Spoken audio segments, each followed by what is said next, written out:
So at Delta Force, we created a leadership system.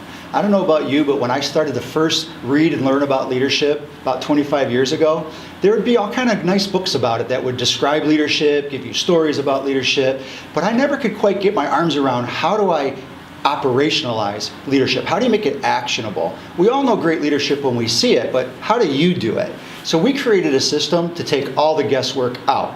We actually have a system that goes A to Z, and it starts really with the foundation of excellence. So Emerson said it best, who you are speaks louder than anything you say. And the leadership really has to be consistent in their private words and their public words. So we talk about how do you develop as a person to first have that rock solid foundation.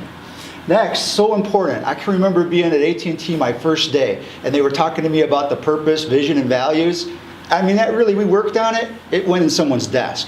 I've learned since that if you do a good job with this, you really can motivate people, because if you line up their personal visions and values with the company's, you can get whole new areas, unlock whole new potential around motivation. Then we go through a nice exercise to pick objectives and goals.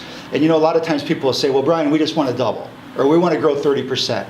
We'll help you get goals that are actionable, paced against a timeline, and really easy to do even amidst the whirlwind of running your company. This is a big one, strategic planning.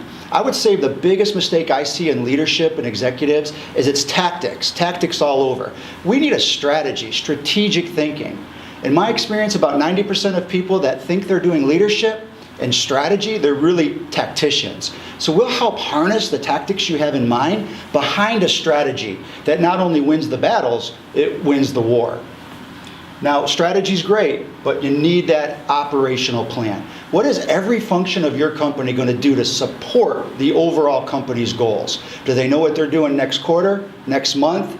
How about tomorrow? If you put all of this together in a system, it's like an 8-cylinder engine. All the pistons are firing when they should and the way they should.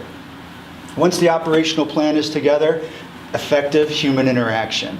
The leader's job is not just to set the vision and where we're going. It's also to inspire. So building on that foundation for excellence, there are 9 tenets of human effectiveness that they're small things. They're not like tricks or tips to kind of fool people or influence them in a bad way, but they are 9 solid tenets. When the leader does them, it sews this together, knits it together, so you'll know that you're performing the leadership responsibilities at a very high level.